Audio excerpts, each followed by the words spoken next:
کہ ان فیصلوں سے کون سی شخصیات متاثر ہوئی ہیں. میں حالیہ ایام میں اناؤنس کیے گئے ماتحت عدلیہ کے 2 فیصلوں کی وجہ سے اپنے آپ کو شعبہ قانون سے وابستہ ہونے کی حیثیت سے بہت شرمسار محسوس کرتا ہوں پبلک ایٹ لارج کے سامنے کہ میں کیسے جسٹیفائی کر سکتا ہوں کہ عدلیہ اس قسم کے فیصلے بھی قانون کے نام کے تحت کر سکتی ہے.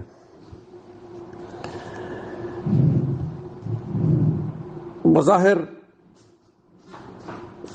مجھے جو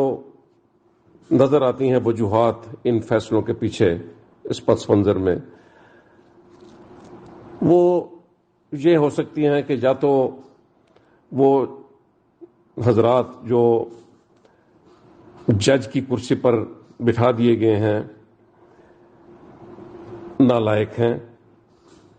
نااہل ہیں، یا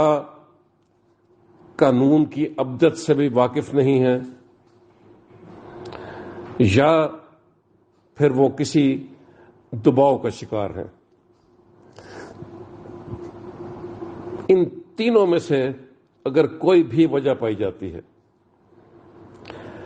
تو ایسا کوئی شخص بھی جج کی کرسی پر بیٹھنے کا اہل نہیں ہو سکتا. اگر وہ نالائق ہے اور نااہل ہے اور اسے اپنے منصب کے تقاضوں کا علم نہیں ہے تو اس کو جج نہیں ہونا چاہیے. اگر قانون سے وہ واقف نہیں ہے تو اس کو جج نہیں ہونا چاہیے. اگر وہ کسی دباؤ کا شکار ہے تو اس کو اس دباؤ کا کھلم کھلا اظہار کر کے اپنے آپ کو ان پروسیڈنگ سے الگ کر لینا چاہیے. اس کو جج نہیں ہونا چاہیے. مجھے حیرت ہوتی ہے کہ ایک ایسے صاحب جو وزارت قانون کو تحریری طور پر یہ انفارم کر چکے ہیں کہ خرابی صحت کی بنیاد پر وہ یہ منصب سنبھالنے کے اہل اپنے آپ کو محسوس نہیں کرتے، ان کو رخصت، ان کی ریٹائرمنٹ کی ایج تک رخصت عطا کی جائے.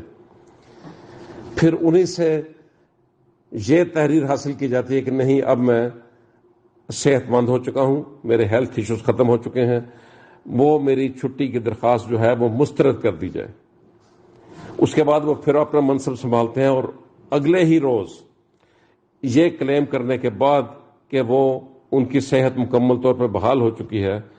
وہ ایک پروسیڈنگز کے دوران 6 بار ہیلتھ ریزنز کی وجہ سے وقفہ کرتے ہیں اور پھر ہاسپٹل میں داخل کر دیے جاتے ہیں. لیکن ان کو ہاسپٹل میں بھی اجازت نہیں دی جاتی زیادہ قیام کرنے کی، اور واپس ان کو، میرا اپنا یہ خیال ہے کہ محبوس حالت میں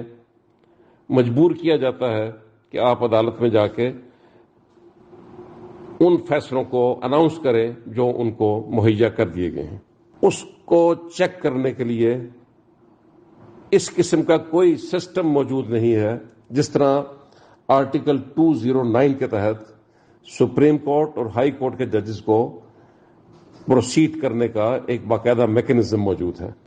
آرٹیکل 209 میں کیپیسٹی اینڈ کنڈکٹ آف جج یہ زیر بحث آ سکتا ہے، اور جن وجوہات کی بنیاد پہ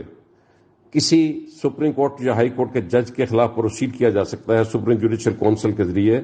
وہ ہے کہ if he is incapable of properly performing the duties of his office by reason of physical or mental incapacity. یہ جسٹس عباد الرحمان ہیں، یہ دوسرے جج ہیں کہ جنہوں نے استعفیٰ دیا ہے، اور 2 جج ہو چکے ہیں اس وقت تک ہائی کورٹ کے جنہوں نے استعفیٰ دیا ہے. سچی بات یہ ہے کہ تکلیف دہ صورتحال، اللہ تعالیٰ ان لوگوں کو جزا دے اور اس کی حفاظت کرے، ان کی استقامت کرے. اور جو لوگ اس وقت اس آگ سے کھیل رہے ہیں وہ ان کو شاید اندازہ نہیں ہے